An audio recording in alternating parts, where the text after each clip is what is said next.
firme e impetuoso. Así, avanzando el año, también participamos activamente en la discusión durante junio sobre el cambio del Código Penal, que castigaba hasta con 3 años de cárcel el incumplimiento de la cuarentena. Aumento de penas en medio de una pandemia de un virus respiratorio, en un sistema penitenciario caracterizado por los inhumanos índices de hacinamiento, demostró nuevamente la miopía que caracteriza la política pública chilena en materia penal y penitenciaria.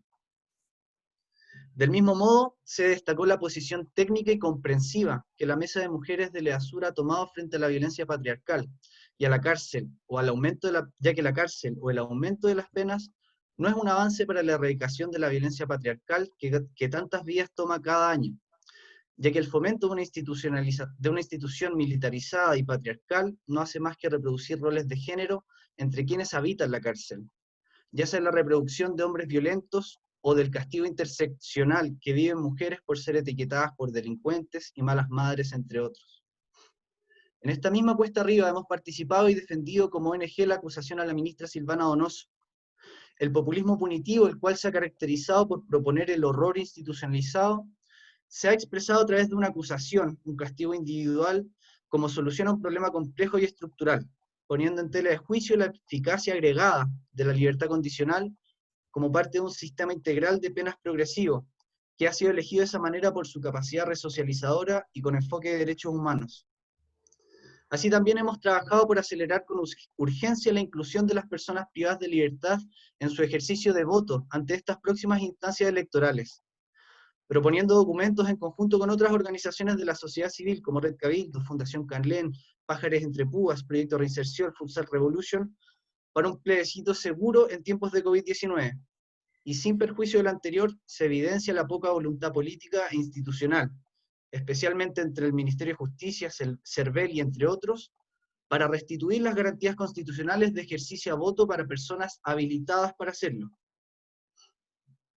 Pero en estos tiempos de pandemia no disminuimos el paso. La cárcel como institución ha dejado de ser la solución para el problema de la victimización y desviación social. Desde este punto de partida abolicionista es que promovemos esta iniciativa. Estas jornadas de derecho penitenciario son un claro ejemplo del desmantelamiento material y simbólico de las cárceles a través de la investigación y de la formación. Una institución hermética que restringe la comunicación y vinculación desde dentro de la cárcel, como torturas y apremios no reconocidos ni reparados, como desde fuera hacia adentro, como el flujo de noticias e información que recibe una persona que está privada de libertad o los protocolos de visita. Así, este espacio busca fomentar un flujo de comunicación y formación bidireccional desde el medio libre hacia las cárceles y viceversa. Ante tantos apremios, tantos derechos negados, tantas oportunidades arrebatadas, estas instancias autogestionadas de formación son una muestra de que, como organismo de la sociedad civil, haremos todo lo posible por erradicar la marginalización que reproduce nuestro sistema penitenciario. Es por eso que los y las voluntarias del Departamento de Investigación y Formación han trabajado incesantemente en fomentar el flujo de información entre la hermética cárcel y la ciudadanía, procesando datos e información de lo que sucede al interior de los recintos y Ya. entregando a establecimientos escolares, personas privadas de libertad y sus familiares, y así como en la dirección opuesta, insumando de material didáctico y legal a las bibliotecas y computadores de los recintos penitenciarios de nuestro país a través de una alianza con el Sistema Nacional de Bibliotecas Públicas y su programa Biblioredes. Para terminar, agradecer a los y las voluntarias de ONG Leasur, que a pesar de este difícil año para todos, se ha realizado un trabajo de primera calidad, y en esta difícil tarea de erradicar la cárcel y el castigo como solución en nuestras instituciones y comunidades, ya volveremos a compartir y ya volveremos a abrazarnos.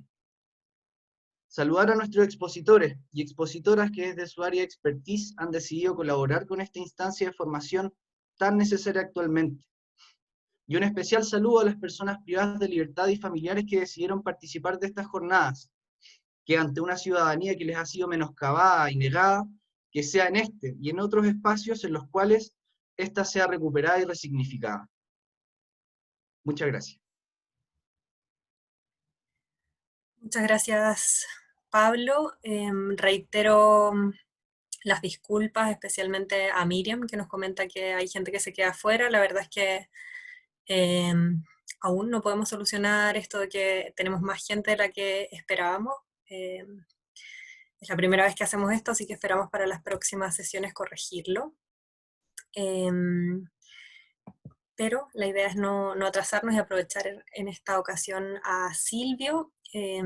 Solamente comentarles que la modalidad de la clase van a ser 40 minutos expositivos y 20 minutos al final para responder preguntas, entonces les quiero pedir que vayan tomando notas de las inquietudes que vayan teniendo y las anoten en el chat y yo voy a preocuparme de recogerlas todas para poder tener espacio al final. Recordarles que por favor desactiven los micrófonos porque es un poco difícil identificar para mí a quienes se les activan. Entonces nos ayudarían a no entorpecer la clase. Y creo que eso es todo. Ahora sí le doy el pase a Silvio Cuneo. Como ustedes saben, él es abogado, doctor en Derecho Penal y profesor de la Universidad Central. Y hoy va a hablar sobre abolicionismo, derecho penal y sistema penitenciario. Muchas gracias, Silvio, por tu paciencia también. Bueno, muchas gracias, un gusto saludarlos. Me estaba acordando ahora de una vez que fui al cine en Barcelona. Bueno, yo iba al cine todos los días, porque tenía una tarjeta que costaba 90 euros y con eso podía ir todos los días al cine. Y un día llegué al cine y estaba llena la sala. Y justo por esas cosas de la vida iba caminando Fernando Trueba, el director de la película, que curiosamente la gente no conoce a los directores, conoce a los actores. Pero yo que me gusta Trueba, lo reconocí al tiro y me acerqué para ver si podía él moverse con una entrada, porque era su película. Y le dije, oye, don Fernando, viene a ver su película y no está llena la sala, no se puede entrar. Y él me dice que no se puede hacer nada, que no tiene entrada. Y después me repitió, pero mira, de todas las tragedias que pueden pasar en el cine, la mejor de todas es que la sala esté llena. Y efectivamente me quedé sin ver la película, pero me fui muy contento porque sentí que fue muy divertido hablar con Fernando Trueba. A todo esto, Fernando Trueba mira como parados muy distintos, entonces me puse nervioso porque no sabía para dónde mirar. Y hoy día me siento con una sensación parecida, pues si bien es lamentable que haya amigos y amigas que no pueden entrar, de todas formas es bacán esta sensación de que esté lleno. Y eso que la invitada especial era la Mirna Villegas, que yo vine a reemplazarle. Imagínense, con Mirna estaríamos más repletos todavía, pero eso, no me puedo olvidar de eso. Gracias a Alea Sur por la invitación, gracias a la Mirna por pensar en mí también. Y bueno, no podemos no partir hablando un poco de contingencia, porque ahí Pablo hizo mención a la acusación de la Silvana Donoso, y si bien yo estoy contento por el resultado, en verdad ni siquiera debiéramos estar contentos porque nunca debió haber sido acusada constitucionalmente, nunca debió pasar por la Cámara de Diputados eso. Sin embargo, vivimos en el mundo que vivimos, tenemos la clase política que tenemos, así que no nos queda más que estar contentos. Voy a subir un Power, vamos a ver si lo puedo compartir. No, estoy deshabilitado para compartir Power según esto. No sé si me pueden habilitar. Bueno, si no, sin Power también, ahí parece que puedo. No te preocupes. Un segundo. Sí, ahí nomás. ¿Ahí puede? ¿Lo ven ustedes o no? No todavía. Debería salir uno rojo.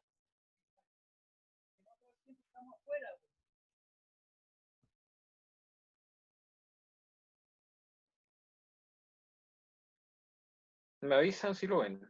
Si no, podemos... O yo por mientras voy a seguir hablando y cuando aparezca el Power, se ve el Power. ¿Les parece? ¿Me escuchan? Sí, te escuchamos, pero no vemos el Power. Ya, espero que el Power aparezca. Bueno, el tema para el que me invitaron es abolicionismo, derecho penal y sistema penitenciario. Y este es un tema sumamente complejo, es uno de los temas quizás más complicados del derecho penal porque se vincula precisamente con la filosofía del derecho penal, con la justificación del derecho penal, y de alguna forma es imposible no acordarse de algunas obras como el Fausto, cuando Margarita le pregunta a su verdugo, ¿quién te ha dado, oh verdugo, tan terrible poder sobre mí? Es precisamente la pregunta sobre qué es lo que justifica el derecho penal. ¿Se ve el Power o todavía no?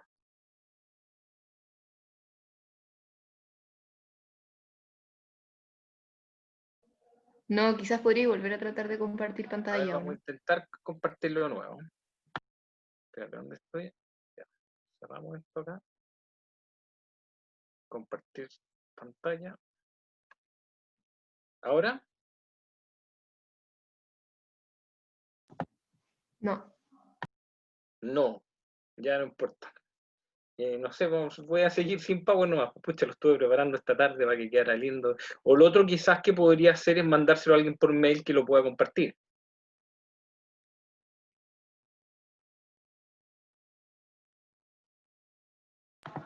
Si querés yo lo hago. ¿Tú podías? Ya, dame, Sí, dale. ¿a qué correo te lo mando? Aurosas, creo que lo tenéis. aurosas@gmail.com. Ya, espérate, vamos a guardar esto. Se llama...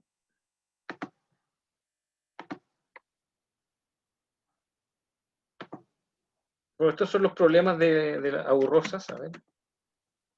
No, aurrosas, ¿qué más? ¿Arroba? Ya, aurosas@gmail.com.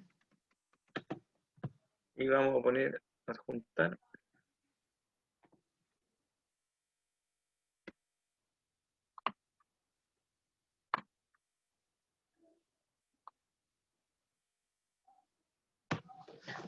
Ya te lo estoy adjuntando como copia.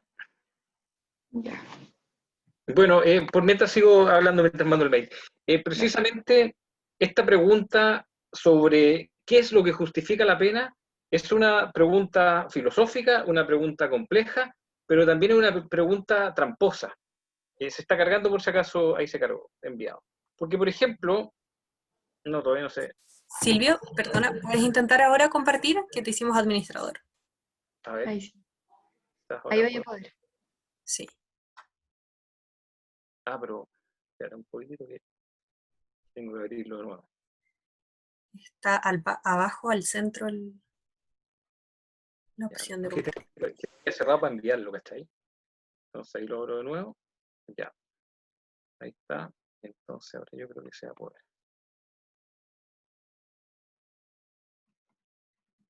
¿Ahí lo ven?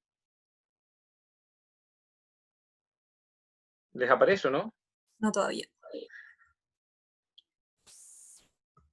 Bueno, pero por mientras se lo mandé a la Aurora.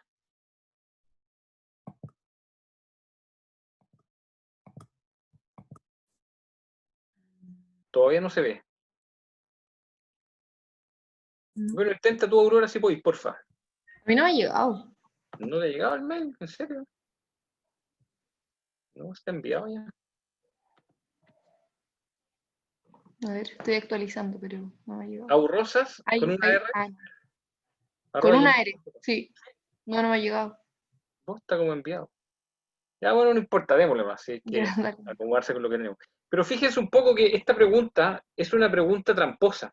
Porque, por ejemplo, si yo le pregunto a la Mariel, ¿qué justifica el maltrato hacia la mujer? ¿Qué me responderías tú, Mariel? Que nada lo justifica. Nada lo justifica. Pero si yo hago la pregunta así, digo, ¿qué justifica el maltrato o la discriminación contra la mujer? ¿O qué justifica el racismo? La respuesta es nada lo justifica. Aunque son fenómenos que se han repetido por toda la historia y que seguramente nunca vamos a terminar con ellos, no porque existan significa que se justifican. No porque las cosas sean de una forma significa que tengan que ser así. Y el poder punitivo es un fenómeno que existe. Las sociedades no sabemos vivir sin poder punitivo, pero no por eso se justifica. Entonces la pregunta es, ¿qué justifica la pena? Antes de hacernos esa pregunta debiéramos preguntarnos, ¿hay algo que justifica la pena o no? Sin embargo, durante siglos nos hicimos esa pregunta así como, ¿qué justifica la pena? Y fuimos tratando de elaborar teorías, y hay siglos y bibliotecas completas que buscan responder a esta pregunta. Y principalmente el derecho penal y la filosofía del derecho penal ha contestado esta pregunta de dos formas, o ha habido dos grandes corrientes. Se justifica por la justicia, se justifica por la utilidad. La pena útil, la pena justa. Cuestión que normalmente los penalistas llaman la retribución y la prevención. A ver, vamos a intentar de nuevo subir el power. Último intento. ¿Ahora se ve? No se ve. Ya no importa, yo sigo por mientras, yo lo voy a seguir. Y claro, y hay una vieja clasificación de Anton Bauer que habla de precisamente esto, las teorías absolutas o retributivas, pena justa, las teorías relativas, pena útil, y teorías mixtas que de alguna forma buscan un poco yuxtaponer o conciliar estas dos teorías, y cuestión que no siempre es fácil de hacer. Y vamos primero con la primera. Voy a hablar un poco de las teorías que justifican la pena para luego centrarme un poco más en aquellas que no lo justifican, donde se encuentra el abolicionismo penal. Entonces partamos rápidamente viendo estas teorías que las justifican. Están las teorías absolutas, la pena justa, cuyos principales fundamentos filosóficos se encuentran en la obra de Hegel y Kant. Y esta teoría es una teoría que es un gran aporte porque es un límite al poder punitivo, porque plantea que solo se puede sancionar en base a la justicia, siguiendo criterios de culpabilidad, reprochando en forma proporcional, es decir, al mal del delito, el mal de la pena. Está emparentada con el talión, sin embargo, no es lo mismo que el talión, pero fíjense ustedes que el talión ya supone un gran avance, porque el talión nos pone como límite el mal causado, es decir, si yo le corto una mano a alguien, yo puedo ser sancionado a que me corten la mano, no a que me corten la cabeza. Y eso significa ya un límite y cierta racionalidad. Las teorías retributivas o absolutas van más allá de eso y suponen racionalidad y respeto por la culpabilidad. Y por otra parte, hacen suyo el argumento kantiano de que los seres humanos, las personas, nunca podemos ser tratadas como medios para fines ajenos. Siempre tenemos que ser respetados y tratados como fines en sí mismos. Luego las teorías relativas o preventivas, la pena útil, plantean el principio de utilidad. La pena se justificaría para esta teoría por intereses futuros. No importa la culpabilidad, pero la pena se puede confundir con un tratamiento médico o con otras cosas que nos generen cierta utilidad. Dentro de sus grandes expositores está von Liszt, que curiosamente era primo de Liszt, el compositor y pianista. Y esta prevención puede ser general o especial. General es la que busca generar un impacto en la generalidad de la comunidad, enseñarle a la generalidad de la comunidad, y tiene su expresión material máxima a través de las ejecuciones en una plaza pública, porque la guillotina y la horca y la hoguera eran penas que se ejecutaban en una plaza pública, precisamente porque la finalidad de esta pena era asustar a toda la comunidad, porque si yo veía a la bruja quemándose en la plaza pública, una posible bruja deja de ser bruja porque le da miedo, no quiere que la quemen en la plaza pública. Lo mismo pasa con la guillotina y con la horca. De alguna forma, esto es la prevención general. Busca intimidar y busca generar un efecto general en la población de sumisión, de obediencia y de miedo. La prevención especial, en cambio, busca dos cosas distintas: o mejorar al delincuente o bien inocuizarlo. Inocuizar es un verbo que no existe en español. Los penalistas que somos medio ciúticos lo usamos, pero de alguna forma inocuizar es sacar de circulación. Entonces, si pensamos, por ejemplo, en el tratamiento, que parece una cuestión muy humana, muy positiva, el tratamiento puede ser también muy inhumano, y eso no lo vio tan claro el derecho penal, sino que fue primero el arte el que nos lo denunció a través de una obra que muchos de ustedes conocen, que es La Naranja Mecánica, que nos muestra un monstruo y luego vemos cómo sufre ese monstruo por este tratamiento que busca hacerlo bueno. Y por otra parte, la otra mitad de esta teoría de la prevención especial es negativa, ya no busca educar, sino que simplemente separar, inocuizar, matar. Pensemos en, no sé, estos delincuentes irrecuperables, según las teorías positivas, por lo menos se habla de irrecuperables. Bien, eso es lo que se dijo normalmente. Bueno, esta teoría se sumó la mixta, que era un poco una forma de buscar la conciliación entre ambas teorías, pero junto a estas surge después una teoría negativa. La teoría negativa lo que nos dice es: la pena no se justifica. La pena es un hecho político, la pena es fuerza, es brutalidad, y no vamos a justificarla por el solo hecho de que exista. Y aquí nos encontramos en primer lugar con el abolicionismo. Y el abolicionismo, en verdad, el derecho penal ha estado lleno en su historia de muchos abolicionismos. El primer gran abolicionismo es del siglo XVIII y es un abolicionismo contra la pena de muerte, cuyo principal representante es Beccaria, quien en su famoso libro de los delitos y las penas reconoce la utilidad de la pena de muerte en un par de casos, y habla de utilidad de la pena de muerte, que es una cuestión muy extraña, pero hay que ubicarlo en su contexto histórico. Y luego el propio Beccaria, en unas cartas que se descubrieron hace pocos años, explica que él introduce esas dos excepciones como una concesión política, porque dice, bueno, yo estoy contra la pena de muerte, pero si estoy contra toda la pena de muerte, voy a parecer un radical y nadie me va a hacer caso. Yo prefiero lo posible, prefiero poder generar algún tipo de transformación. Y que efectivamente nadie en la historia del derecho penal ha realizado tantas transformaciones como Beccaria, así que de alguna forma políticamente estuvo bien lo que hizo. Bueno, pero del abolicionismo del derecho penal conocemos al menos dos vertientes, uno antiguo y uno nuevo. El antiguo es de origen anarquista, de origen soviético, quienes postulaban la desaparición del sistema penal y del Estado. Primero surge como un movimiento contra la represión zarista, pero luego este movimiento muta y sigue existiendo contra la represión bolchevique, y luego como movimiento soviético se expande al resto de Europa y llega incluso a América. En cambio, el nuevo abolicionismo surge después de la Segunda Guerra Mundial, surge precisamente de las consecuencias de ver los totalitarismos, principalmente el nazismo y el fascismo, y cómo podía el poder punitivo destruirlo todo. Y si bien este no es un movimiento propiamente tal, porque son muchos autores, muchas corrientes que se unen en desconocerle legitimidad al poder punitivo, pero no funciona como un movimiento, y muchas veces son activistas y otras veces son intelectuales que en verdad trabajan fuera del activismo, y a veces son activistas y también intelectuales. Y lo que buscan, y aquí también se buscan distintas cosas, porque los movimientos más radicales postulan la abolición de la prisión, otros postulan simplemente la modificación de la prisión y algunos la abolición total del sistema penal. Y estos movimientos nacen de movimientos activistas por los derechos de los presos. Y la mayor parte de estos movimientos fueron más o menos contemporáneos al Mayo francés, estamos hablando del 68. A todo esto el Mayo francés duró mucho menos que la Revolución chilena que empezamos en octubre pasado, y sus objetivos, composición y duración es muy variada, en tanto que unos reclaman reformas, otros buscan la abolición del sistema penal, otros buscan la abolición de la prisión, etc.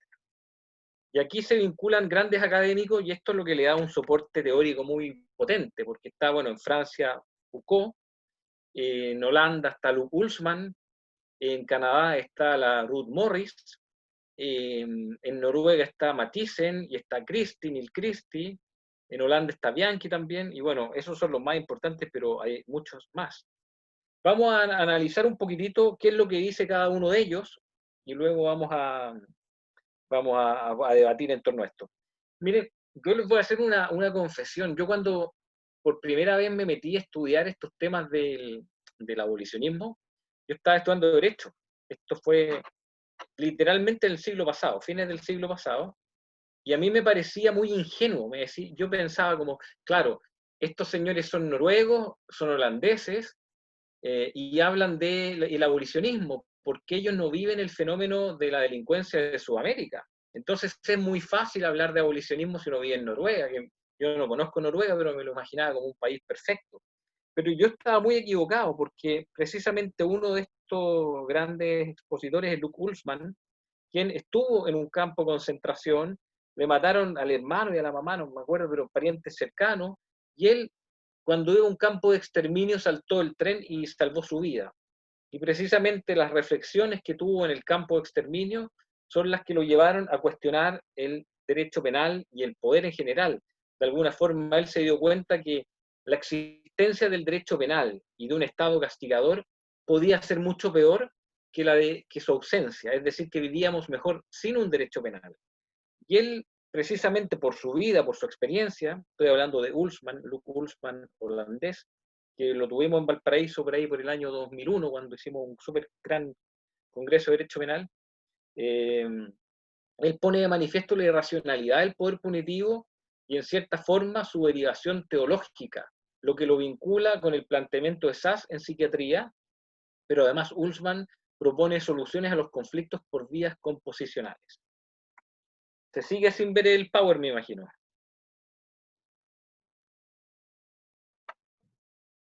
Sí, Silvio, te mandé mis datos por si me lo quieres mandar a mi mail, por si hubiera Ya, te lo un mando a tu mail por si error acaso. en el mail de Aurora. ¿Y dónde lo mandaste aquí al WhatsApp?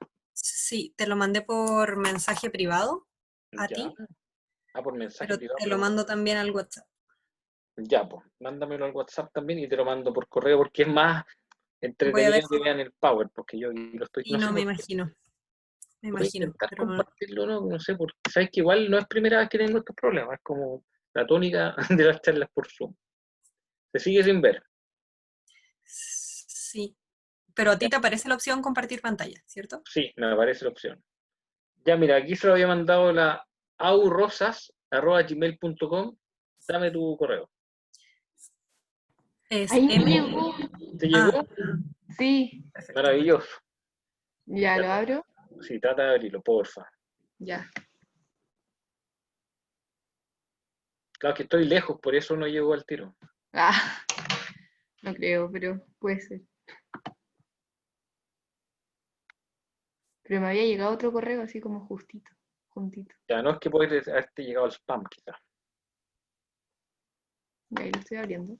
Ya, bueno, los Dale, si querís, dale y yo lo abro con él. Yo contextualizo un poco, pues estábamos hablando de el abolicionismo, y el abolicionismo lo vemos de alguna forma como una contracara de los movimientos o de las escuelas o de las filosofías que legitimaban el poder punitivo y la pena.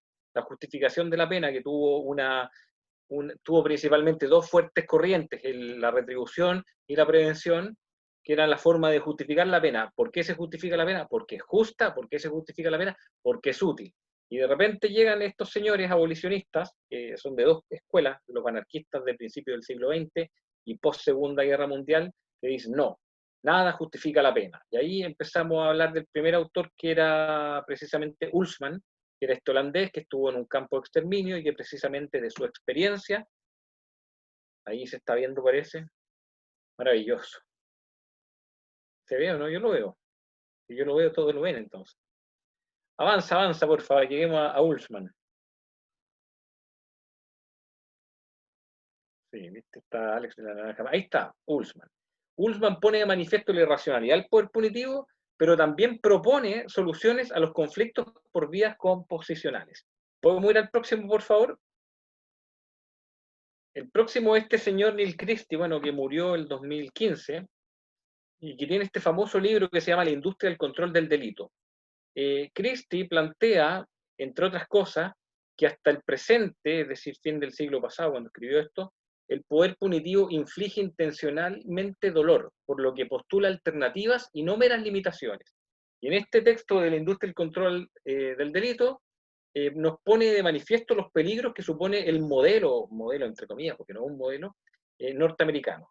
Y de alguna forma mira con espanto este negocio de las cárceles privadas y con espanto todo el negocio que existe en función de la criminalidad. Miro con muy malos ojos esa falacia que se llamaba tolerancia cero acá en Nueva York.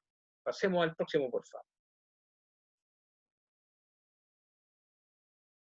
Ya, aquí está Thomas Mathiesen y lo inacabado. Este inacabado lo traduje yo así, no sé si se traduce así, pero él entiende el poder punitivo como fagocitario respecto de todos los movimientos que lo enfrentan, a los que procura comprometer e incluir en su discurso y acción. Y él mira también con pena incluso, que todos los movimientos contra el poder punitivo pelean entre ellos. Entonces el poder punitivo es enemigo de todos estos movimientos que pelean entre ellos, desde movimientos progresistas de izquierda, movimientos anarquistas, movimientos que podrían ser, qué sé yo, animalistas. Incluso uno podría aquí hacer una mención al feminismo, porque el feminismo, y yo me he declarado hace muchos años feminista, yo creo que en la perspectiva penal debiera centrar su atención en el mundo de la pena. Es decir, ¿qué hacemos con las penas de mujeres? Bueno, ojalá las eliminemos, pero ¿qué hacemos para que existan una cárcel con menos mujeres privadas de libertad, y qué especificidades debiera tratar la cárcel como pena para las mujeres? Pero muchas veces equivocan el rumbo, a mi juicio, y son punitivistas y piden más sanciones. Y eso a mí me parece, personalmente equivocado, porque el feminismo, que es un movimiento complejo, con muchas variantes, pero que en general tiende a la igualdad, ningún movimiento que tienda a la igualdad puede ser punitivista, porque el punitivismo, por esencia, por definición, es elitista y tiende a la desigualdad. Entonces, cuando hay movimientos progresistas, puede ser el ecologismo también, que tienden al punitivismo, hay una cierta contradicción. Luego Mathiesen, cuando habla esto de lo inacabado, él entiende, de alguna forma, con cierto realismo, que no podemos nunca poner fin al poder punitivo, que la sanción es natural al humano, y que por lo mismo de lo que se trata es de una tarea inacabada, que no va a terminar nunca, de contención. Lo que tenemos que hacer siempre es contener el poder punitivo. ¿Podemos ir a la próxima, porfa? Muchas gracias. Aquí está Ruth Morris.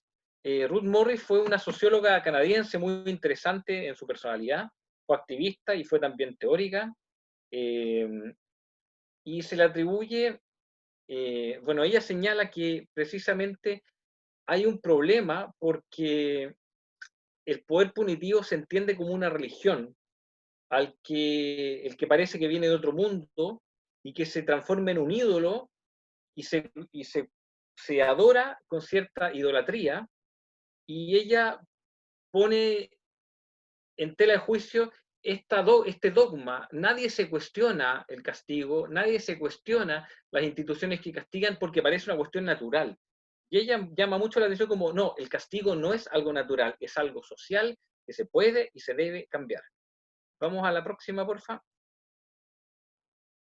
Y bueno, esos son principalmente los autores del abolicionismo más duro, pero junto con el abolicionismo, que el abolicionismo no siempre supone creer que es posible eliminar el derecho penal.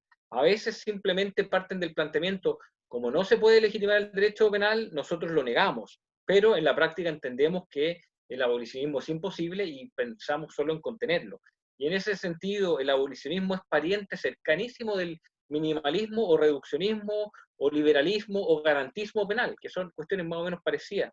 Y aquí tenemos estos tres italianos, el primero es Alessandro Baratta, el segundo es Pavarini y el tercero Ferraioli, que de alguna forma ellos son menos radicales y que creen que lo importante es reducir el derecho penal y hacer siempre un derecho penal más humano. La foto que puse del último la puse a propósito porque este señor fue a la Escuela de Derecho de la Universidad del Paraíso y las autoridades estaban indignadas porque habían llevado a este gran penalista a Chile, a este gran filósofo del derecho también, y los estudiantes se tomaron la universidad. Entonces el decano, el director, el jefe del departamento del penal se deshicieron en excusas, perdóneme, profesor, pero estos jóvenes revolucionarios, irresponsables, que lo que menos quieren es estudiar, se han tomado la facultad, y todo el discurso contra los estudiantes, y Ferraioli fue a la facultad y se sacó una foto con un cartel que dice yo apoyo derecho en todo. Me parece un acto hermoso de un académico de verdad. Pasemos a la próxima, por favor. Y aquí, para ir cerrando, para dejar espacio para las preguntas, está Zaffaroni. Zaffaroni, él ni siquiera se define como un reduccionista, mucho menos como un abolicionista, pero sí como un agnóstico del derecho penal. Y él de alguna forma dice, mira, yo no sé, no tengo idea si el derecho penal tiene una justificación. Yo no la he encontrado nunca. Claro, él dice eso, pero él en su juventud tuvo algunos pololeos con la prevención especial positiva. De hecho, si ustedes ven el manual que escribió, el tratado que escribió en los años 80, tenía esa postura, pero bueno, a mí me parece muy bien que estos pensantes evolucionen y cambien su pensamiento, y de alguna forma él llegó a esta conclusión de que yo no puedo justificar el derecho penal y por lo mismo trato de contenerlo. Y frente a su visión sobre el abolicionismo y el reduccionismo nos dice esto: si tuviese que sintetizar el aporte del abolicionismo y del minimalismo, diría que tuvieron la virtud de cambiar el eje de la discusión. En efecto, por lo general se pensaba que quien hacía alguna de estas propuestas tenía que justificar por qué pretendía hacer desaparecer o minimizar el sistema penal, lo que se consideraba natural. Estas opiniones, en su conjunto, tanto el abolicionismo como el reduccionismo, tuvieron el efecto de invertir la cuestión. Si el sistema penal es un artificio humano, una creación de las personas, es decir, que no es natural, sino que es un fenómeno político de poder, es este el que tiene que justificar y no a la inversa. Y este cambio de la pregunta es el gran aporte teórico del abolicionismo y del reduccionismo. Y para cerrar, bueno, yo quiero cerrar aquí con una opinión de mi gran maestro y amigo, Manuel de Riacoba, que, bueno, que fue mi profesor de penal y que estuvo 10 años preso en España por tratar de luchar por la libertad contra Franco. Y él hace esta aproximación desde una visión retribucionista, pero también reduccionista, y de alguna forma esta es una crítica realista al abolicionismo. Dice, reconociendo siempre los nobles impulsos que alientan en todas las actitudes y aspiraciones abolicionistas, se puede recordar a propósito de cualquiera de ellas y por ende a propósito del movimiento abolicionista de nuestro tiempo, que a menos que se produzca una transmutación en la naturaleza humana y por consiguiente en las exigencias y las instituciones sociales, no es como en el conocido símil de Stamlet, la estrella polar para los navegantes, un puerto al que llegar y en el que desembarcar, sino una idea rutilante que guía y hacia la cual tender incesantemente, un principio regulador, o sea, un módulo que mesure el grado de perfección, es decir, de benignidad de los distintos ordenamientos punitivos. De otra suerte, creerlo asequible y empeñarse por conseguirlo y alcanzarlo en nuestros días puede distraer la atención y los esfuerzos de quehaceres más urgentes y factibles, entre ellos, conocer a fondo y aplicar racionalmente el derecho vigente, emprender o continuar un proceso serio y consistente de descriminalización o avanzar por la ruta de la humanización, o en otras palabras, que lo deseable no nos impida o arrebate lo posible, que el vuelo maximalista hasta lo absoluto no nos frustre un derecho penal verdaderamente mínimo, soportable y digno. Bueno, lo vamos a dejar hasta acá para que haya espacio para las preguntas. Tenemos 20 minutos, un poco más para preguntas, debates, críticas también. Y bueno, pese a los problemas técnicos, traté de pasar rapidito para llegar hasta la última lámina y nada, reitero mi agradecimiento y estamos aquí a disposición de ustedes.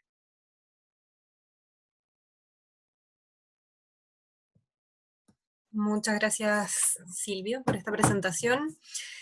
La verdad es que en el chat, más allá de todos los comentarios que hemos tenido, no han habido manifestaciones de dudas hasta el momento, entonces abro la palabra para quienes quieran comentar la presentación de Silvio.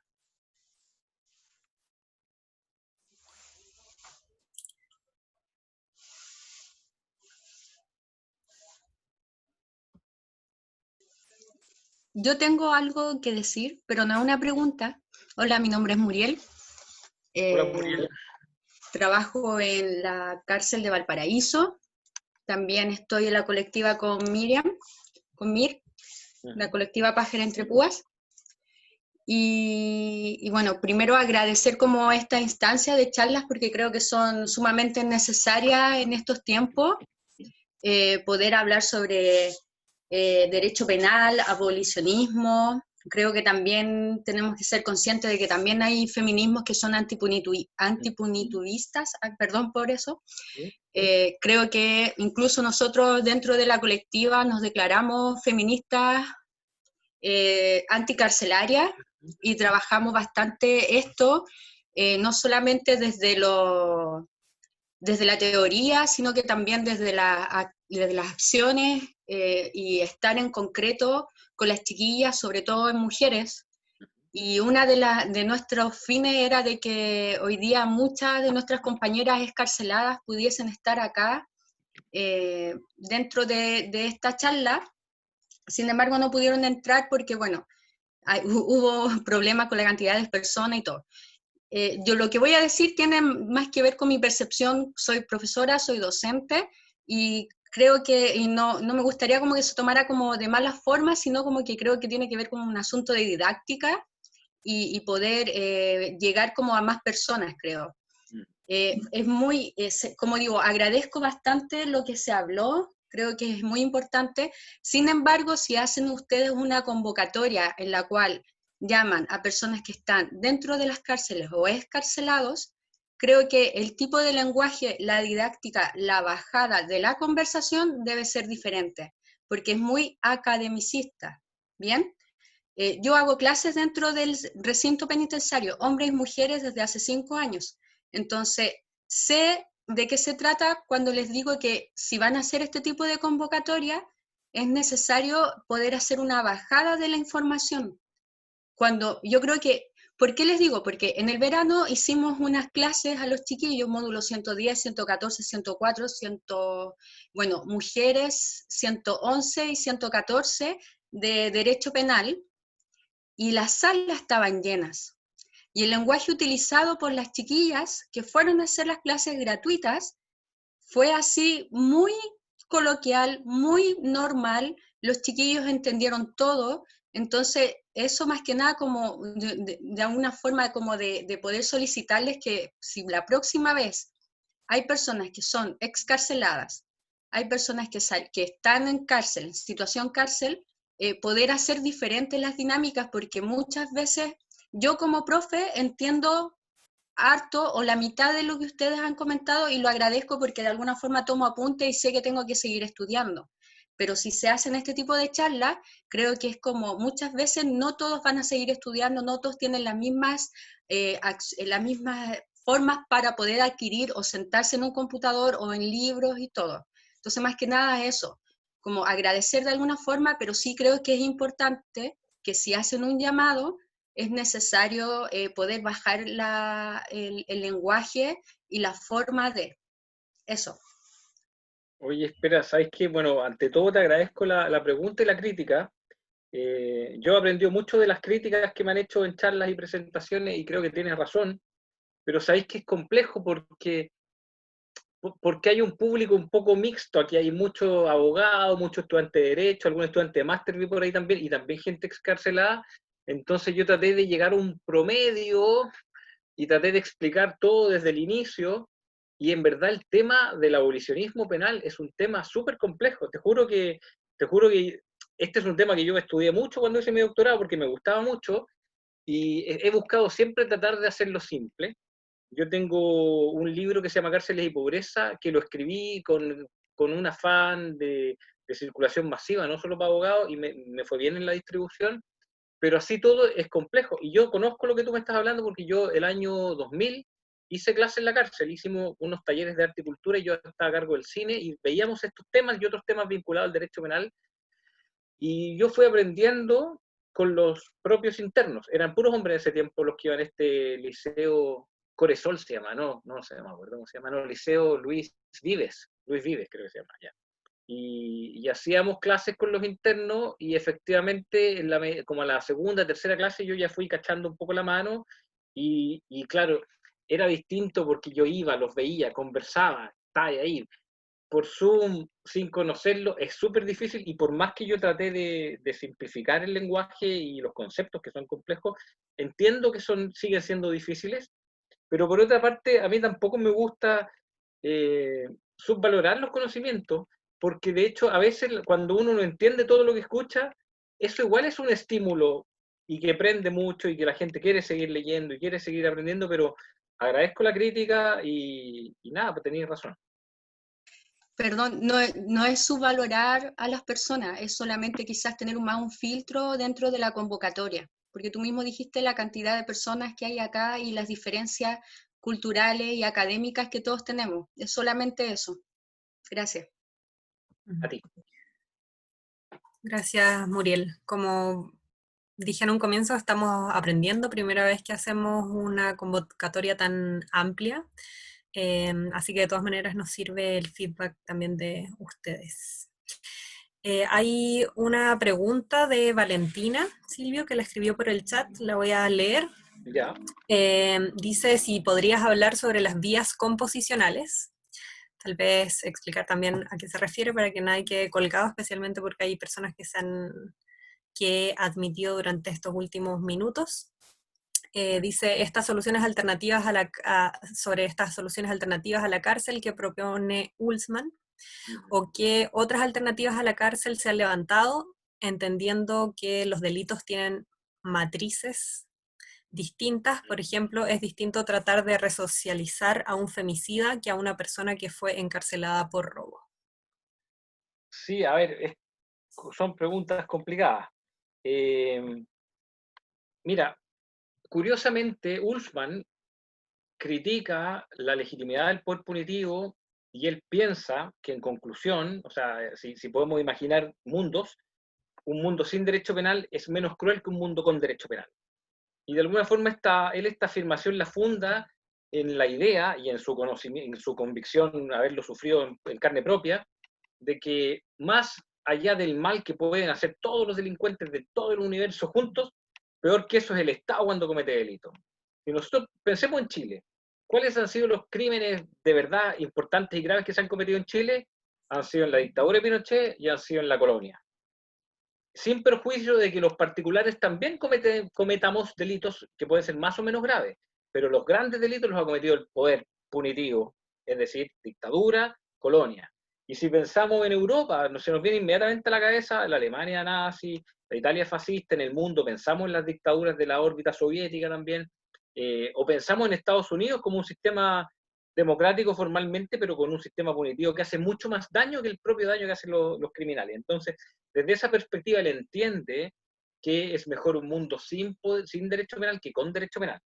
Pero Ullmann también sabe que eso es imposible. Ullmann sabe que no se puede, que él teóricamente puede fundamentar eso, pero que en la práctica no se puede. Entonces él piensa en soluciones, en componer, en llegar a una especie de acuerdo, pero él también entiende que los acuerdos no son posibles siempre.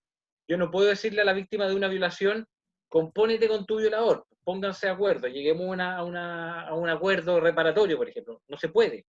Pero sí, respecto de muchos delitos, de muchos crímenes, se puede llegar a una composición, incluso respecto de delitos graves, incluso respecto de robos con violencia o robos con intimidación. Él entiende que se puede llegar a una composición y podemos buscar sistemas que son más útiles, más provechosos para la sociedad y que no significan el derecho penal. Y de alguna forma lo que está haciendo Ullmann ahí es un poco quedarse a medio camino, porque él dice, teóricamente yo creo en la abolición del sistema penal como un ideal, pero como sé que eso es un ideal irrealizable hoy en día, yo propongo alternativas y caminos que nos permitan reducir el derecho penal. Porque, por ejemplo, si tú piensas en la cárcel, no es o sea, es iluso seguir pensando en cómo mejoramos la cárcel, cómo hacemos que la cárcel sea más buena, cómo hacemos que la cárcel rehabilite de verdad. Y todas esas preguntas que las venimos haciendo del 1770 en adelante, nos han demostrado que no sabemos hacer una cárcel mejor. Y las cárceles siempre son malas. Entonces, más que tratar de mejorar las cárceles, que igual se puede, no digo que no a priori, pero más que tratar de mejorar las cárceles, tratar de reducir la cárcel. Y una forma de reducir la cárcel es precisamente este derecho penal de acuerdos, de composición, donde sacamos del derecho penal todo lo que podemos sacar, pero se entiende que no todo cabe, y ahí tiene razón Valentina cuando dice, no es lo mismo una violación que un robo, obvio. A mí no se me ocurre una forma de composición en un delito de violación, no se me ocurre, pero sí se me ocurre en formas de composición en un delito de robo, incluso de un robo violento. Entonces, de alguna forma, lo que está planteando Ullmann ahí es una forma de disminución, de sacarle cosas al derecho penal. Y sí es una visión realista al final.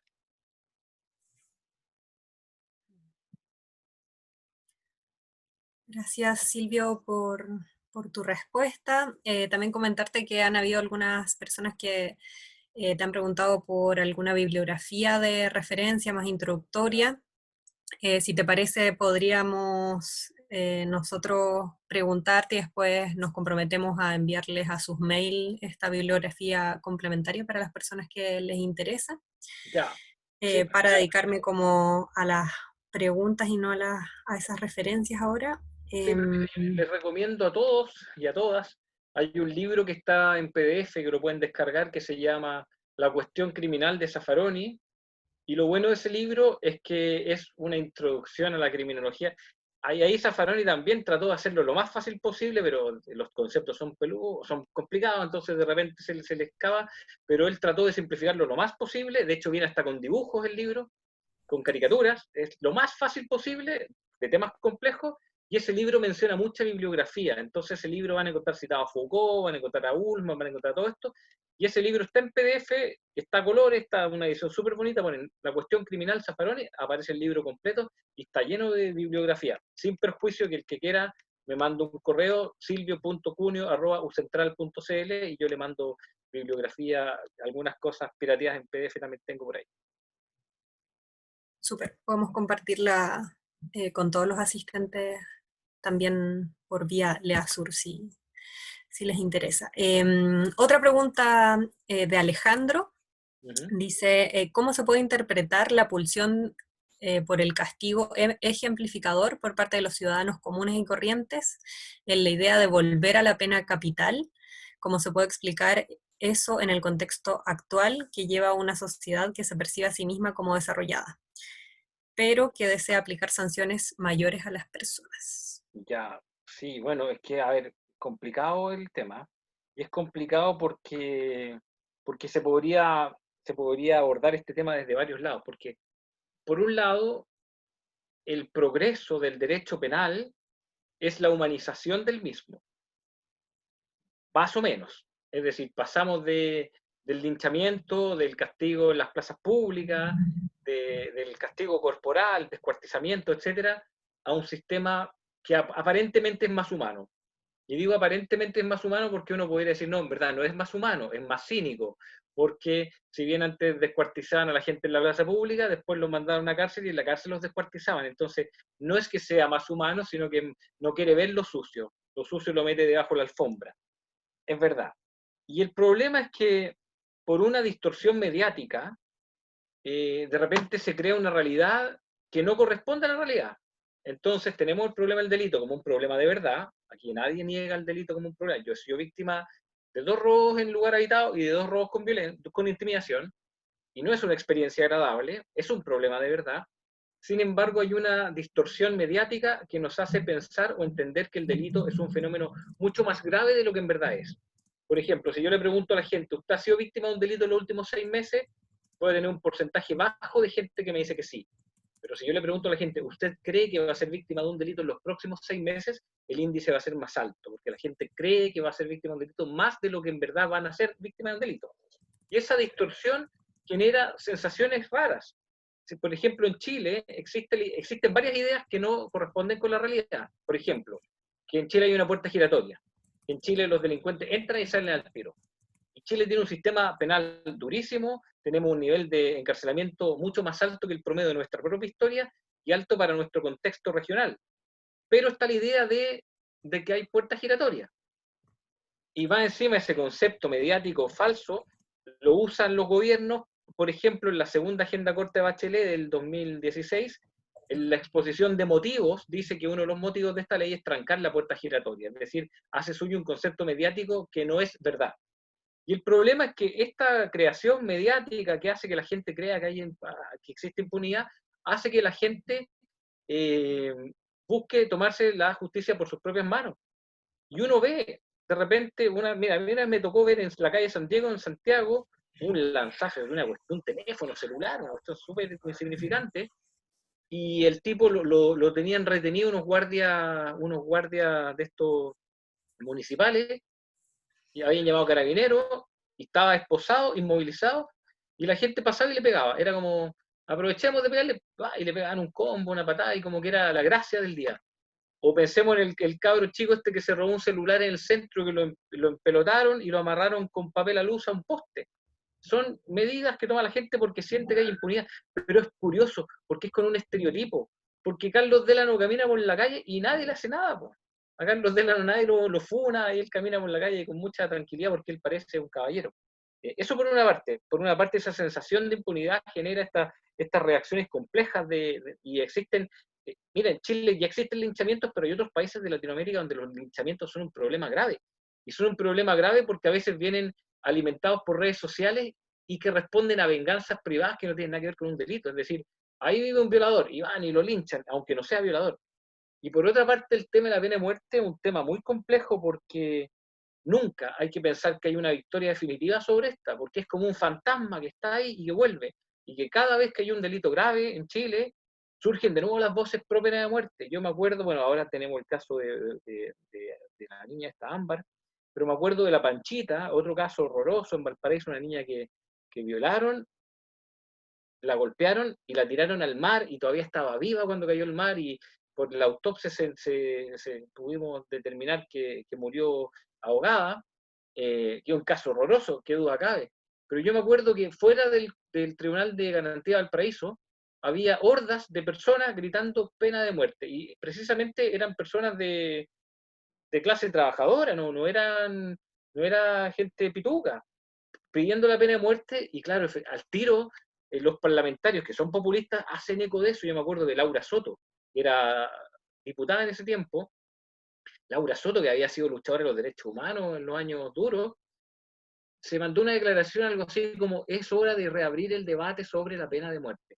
Entonces, cuando la pena de muerte da rentabilidad electoral, da lo mismo que sea inconstitucional, da lo mismo que no se pueda, porque si algo les da rédito electoral, va a entrar de nuevo el discurso político, y ese es un peligro. Hay que estar siempre alerta, hay que estar siempre alerta, sobre todo en tiempos de tanto populismo penal, de penas duras, de pena de muerte. Y ahora, por otro lado, hay un tema complejo, porque cuando se elimina la pena de muerte en la legislación, uno puede decir, claro, disminuye el poder punitivo porque no hay pena de muerte, pero no, disminuye las penas de muerte, y eso va inmediatamente compensado con leyes de cadenas perpetuas efectivas. O incluso en Chile hay una cosa muy rara que se llama como presidio perpetuo calificado, es como perpetuo. Y eso es un aumento del punitivismo, porque la pena de muerte puede existir, a lo mejor no se le aplican a nadie, pero las cadenas perpetuas sí se le aplican a muchas personas, y por delitos graves sin duda, pero no nos olvidemos que en Chile también hay montajes, y en Chile y en todas partes, que las policías del mundo se han especializado desde siempre en hacer montajes. Entonces, tener penas tan largas, aunque no tengamos pena de muerte, es una cuestión complicada y peligrosa.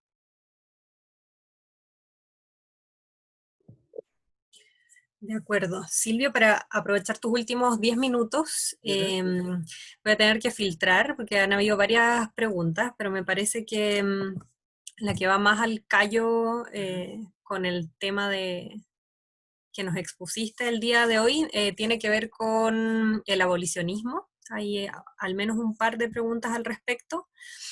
Una de ellas dice si el abolicionismo implicaría algo así como que no haya cárceles y que exista una condena social como justicia por el pueblo ante crímenes, linchamiento social, por ejemplo, me imagino que están pensando.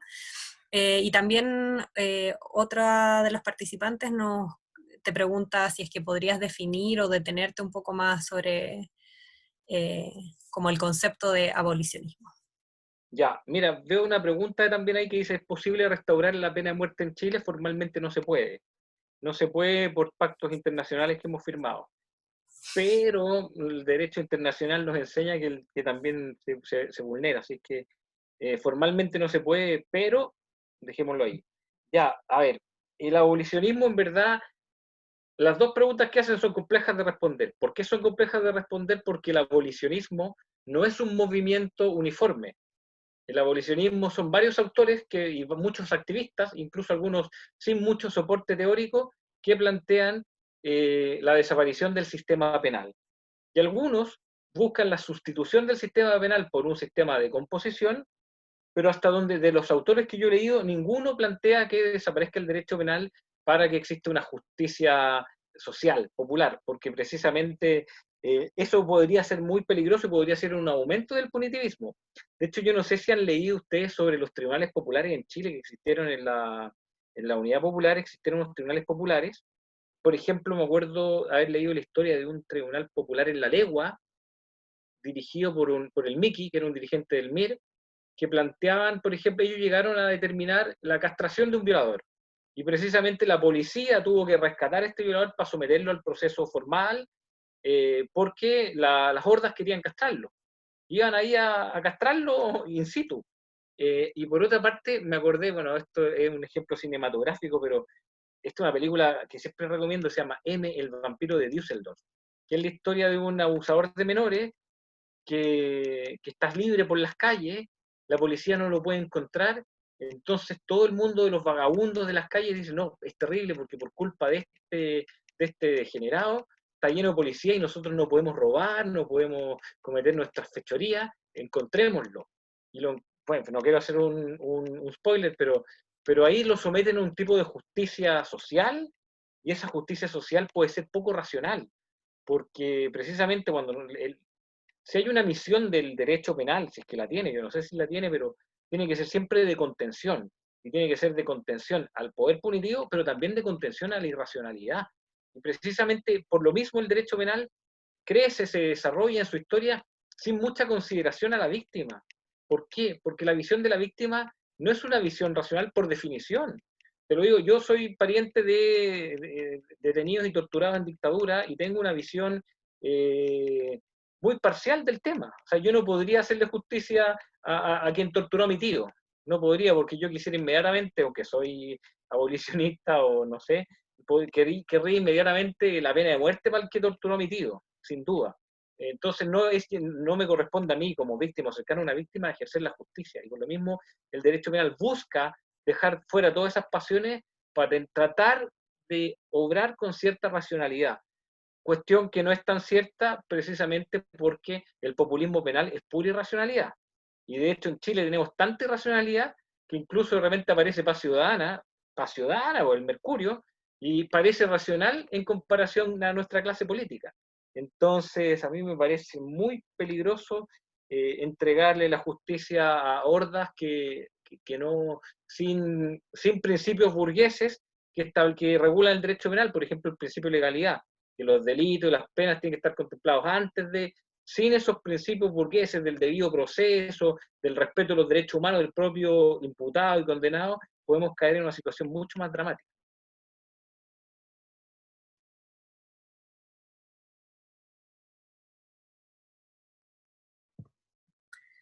Muchas gracias, Silvio. La verdad es que hay varias más preguntas, no creo que sería tramposo preguntártelas, te lo dejo a ti porque ya estamos en la hora.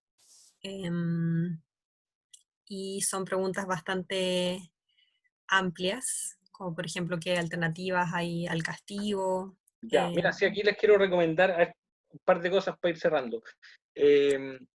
A mí siempre me gusta hablar desde lo posible. Yo no me considero abolicionista porque he celebrado algunas cárceles. Por ejemplo, la detención del Mamo Contreras fue un momento feliz para mí. La detención de Pinochet en Londres, aunque nunca estuve en una cárcel, fue un momento muy feliz para mí. Y creo que la cárcel debe existir para delitos tan graves. También yo creo que la violación y los homicidios, los asesinatos deben ser sancionados con cárcel. Yo no creo en la abolición. Lo que sí yo creo en un sistema penal mínimo, humano, garantista, y no las cárceles como están hoy día, que están llenas de autores de delitos contra la propiedad, delitos pequeños, porque precisamente el que roba de verdad no va a la cárcel. Carlos Dela no está haciendo clases de ética, nunca estuvo preso, estuvo en prisión preventiva, pero no como preso. Y hay alternativas. De hecho, les quiero recomendar un libro muy bueno de Iñaki Rivera, que se llama Descarcelación, y después tiene un título más largo, pero buscan ahí en Google Iñaki Rivera, Descarcelación, y él propone 100 alternativas al encarcelamiento. No una ni dos, son 100 alternativas. Y claro, las alternativas pasan de repente por indulto, por amnistía, también el sistema que elabora Zaffaroni, el sistema de cuotas. Si tenemos una cárcel para 1000 personas, no puede haber más de 1000 personas en la cárcel. No puede haber sobrehacinamiento porque eso es vulnerar contra la dignidad de las personas, y la dignidad de las personas vale más que estos supuestos derechos de seguridad que nos otorga el derecho penal. Bueno, oye, ahora a las 8 tengo una reunión, quedo a disposición de ustedes, silvio.cunio@ucentral.cl. Si tienen más espacios, pues podemos seguir conversando. Yo feliz de participar. Siempre participo a donde me invitan. Desde antes, cuando no había pandemia, era divertida la vida porque me invitaban y viajaba mucho. Ahora todo por Zoom, pero seguimos aquí participando. Voy a las juntas de vecinos. Ahí, a propósito de lo que preguntaba Muriel, ¿está por ahí Muriel o no? Sí. Si hay algo difícil, no es ir a una charla académica, ir a conversar con colegas, ir a discutir. No. Si hay algo difícil, es ir a una junta de vecinos. Yo he ido a juntas de vecinos en Valparaíso y ahí es pero peludísimo porque están las señoras que te quieren cortar la cabeza, que quieren castración, pena de muerte, que los narcos no nos dejan vivir en las poblaciones, cuestión que debe ser real, pero no hay nada más difícil que ir a exponer una junta de vecinos de clase trabajadora. Además que si voy a la junta de vecinos en Vitacura, me dan pastelitos y me tratan como rey, pero es complicado y hay siempre que decir que sí. Yo nunca digo que no a las invitaciones, así que cuenten conmigo. Y muchas gracias de nuevo. Gracias a ti, Silvio, por tu disposición, la paciencia que has tenido el día de hoy con todos los problemas técnicos que tuvimos y también por tratar este tema que es bien complejo. También para nosotros como LEASUR ha sido un tema acalorado siempre como ponernos a discutir sobre abolicionismo. Así que te lo agradezco, les agradezco también a todos los asistentes por plantear sus preguntas y por quedarse también hasta ahora. Y los dejo invitados para las próximas clases que van a suceder cada semana desde aquí hasta el 15 de octubre. Vamos a estar informando por nuestras redes sociales de qué se van a tratar y se pueden ir inscribiendo. Con esto damos cierre, entonces. Una última cosa. Yo quiero especialmente, bueno, también agradecer la crítica de la Muriel, porque quiero insistir en algo importante. Yo creo que nada, a mí por lo menos me ha enseñado más que la crítica. Una vez me invitaron a Buenos Aires a presentar un libro. Siempre cuento esta anécdota, pero porque en verdad es importante. Yo presenté un libro que se llama Encarcelamiento Masivo, que iba prologado por Zaffaroni, me creía a la muerte porque iba a la Meca, y se acabó la presentación y se acercaron dos mujeres a decirme que les parecía inaceptable que yo en ese libro no hubiera tratado el encarcelamiento de las mujeres, que no había ni siquiera una nota al pie de un análisis con perspectiva de género. Y la verdad, te juro que cuando yo escribí eso, lo escribí como el 2013, 14, no se me pasó por la cabeza, porque del 2014 al 2020 ha cambiado mucho el tema del análisis con perspectiva de género, y a mí no se me pasó por la cabeza, y esa crítica fue como un garrotazo. Por suerte no me lo hicieron en público, me lo hicieron en privado, y me ayudó mucho para empezar a desarrollar nuevas investigaciones. Y asimismo, la crítica que hoy día hizo Muriel me va a ayudar de nuevo para si me invitan a dar charlas donde haya personas ex privadas de libertad o privadas de libertad, a tratar de hacer que el lenguaje sea lo más simple posible, que creo que este academicismo, este intelectualismo, poco ayuda. Así que gracias de nuevo por la crítica. De acuerdo. Gracias Silvio nuevamente, gracias Muriel. De todas maneras es una crítica de la que también nosotros nos tenemos que hacer cargo. Y creo que las próximas clases, como van a ser también más prácticas, información más útil para los privados y privadas de libertad, de todas maneras nos vamos a esforzar para cambiar la metodología y el lenguaje. Así que, bueno, muchas gracias a todos y espero verlos en la próxima sesión el próximo jueves. Te liberamos, Silvio, y los libero a todos entonces. Si es que no hay más preguntas. Y solo un comentario que vamos a coordinarnos contigo, Silvio, para poder preguntarte por más referencias bibliográficas y hacérselas llegar a los asistentes de hoy en caso de que les interese indagar más. Perfecto. Gracias. Muchas gracias. Chao. Gracias.